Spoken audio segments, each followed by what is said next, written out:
আসসালামু আলাইকুম রাহমাতুল্লাহ।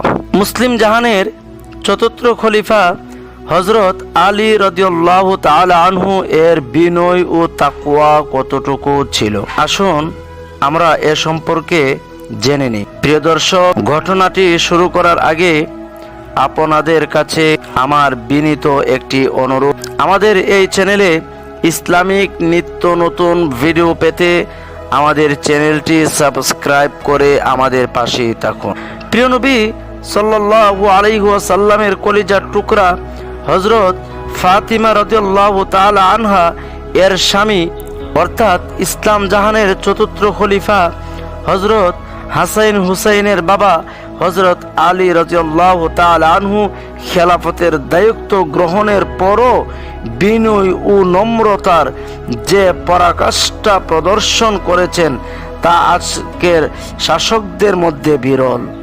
তার ঘটনা একালের শাসকদের অনেক কিছু শেখার আছে। কাপড় বিক্রেতা সালেহ রহমতুল্লাহ আলাই তার দাদি থেকে বর্ণনা করেন যে, আমি দেখলাম একদিন হযরত আলী রাদিয়াল্লাহু তাআলা আনহু বাজারে এসে 1 দিরহামের খেজুর কিনে নিজের চাদরে নিলেন। আমি অথবা অন্য কেউ বলল, আমিরুল মুমিনিন আমাকে দিন, আমি আপনার বাড়িতে পৌঁছে দিয়ে আসি। তিনি বললেন, না, সন্তানদের বহন করার অধিক উপযুক্ত ব্যক্তি হচ্ছে। জাজান রহমতুল্লাহ আলাইহি বলেন, হযরত আলী রাদিয়াল্লাহু তাআলা আনহু খলিফা হওয়া সত্ত্বেও একাই বাজারে চলাফেরা করতেন, কোনো বডিগার্ড সাথে নিতেন না।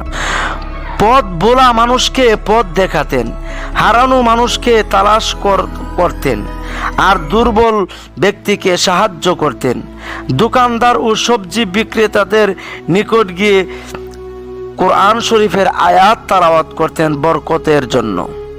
জবর বিখ্যাত বুজুর্গ হযরত জুরমুস রহমতুল্লাহ আলাইহি বলেন, আমি হযরত আলী রাদিয়াল্লাহু তাআলা আনহুকে ঘর থেকে এমন অবস্থায় বের হতে দেখলাম, তার পরনে হালকা লাল বর্ণের 2খানা কাপড় ছিল, যার একটি হচ্ছে পায়ের অর্ধগুচ পরিমাণ লুঙ্গি আর অন্যটি চাদর, যা লুঙ্গির সমান এবং উপরের দিকে উঠানো ছিল।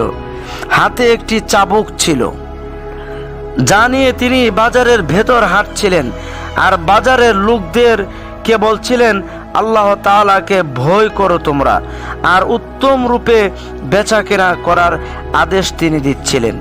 তাদের বলছিলেন, তোমরা মাপ ও ওজন পরিপূর্ণ রূপে করো, গোস্তের ভিতর ফু দিয়ে তোমরা সে গোস্তকে ফুলিয়ে দিয়ে বিক্রি করো না। একবার খলিফা আলী রাদিয়াল্লাহু তাআলা আনহু বাজারে গেলেন। বাজারে ব্যবসায়ীরা কিভাবে বেচা কিনা করছে তা স্বচক্ষে দেখার পর তিনি একটি তৈরি পোশাকের দোকানে গেলেন। দোকানদারকে বললেন, হে শায়েখ, 3 দিরহামের একটি জামা কিনতে চাই, ভালোভাবে বিক্রি করুন। কিন্তু যখন বুঝলেন দোকানদার তাকে চিনতে পেরেছে, তখন তার নিকট থেকে না কিনে অন্য দোকানে গেলেন। কিন্তু যখন বুঝলেন সেও তাকে চিনতে পেরেছে, তখন সে দোকান থেকেও চলে আসলেন। অন্য এক দোকানে অল্প বয়স্ক একজন ছেলে দোকানদারি করছিল। তার নিকট থেকে 3 দিরহামের বিনিময়ে একটি জামা ক্রয় করলেন। জামাটির হাতা কবজি পর্যন্ত এবং নিচের ঝুল টাকনু পর্যন্ত ছিল। পরে দোকানের মালিক ফিরে এলে কেউ তাকে বলল, তোমার ছেলে আমিরুল মুমিনিনের কাছ থেকে 3 দিরহামের বিনিময়ে একটি জামা বিক্রি করেছে। সে ছেলেকে ধমক দিয়ে বলল, তুমি ওনার কাছ থেকে 2 দিরহাম নিলে না কেন? অতঃপর সেই দোকানদার 1 দিরহাম নিয়ে হযরত আলী রাদিয়াল্লাহু তাআলা আনহুর নিকট গমন করলো এবং বলল, এই 1 দিরহাম গ্রহণ করো। তিনি জিজ্ঞেস করলেন, কেন, ঘটনা কি? লোকটি বলল, জামার দাম 2 দিরহাম, আমার ছেলে আপনার কাছ থেকে 3 দিরহাম নিয়েছে, 1 দিরহাম বেশি নিয়েছে। হযরত আলী রাদিয়াল্লাহু তাআলা আনহু বললেন, সে আমার নিকট স্বেচ্ছায় বিক্রি করেছে আর আমিও তা খুশি মনে ক্রয় করেছি, তাই টাকা ফেরত দেবার কোনো প্রশ্নই আসে না। আল্লাহ আমাদেরকে বোঝার তৌফিক দান করুন।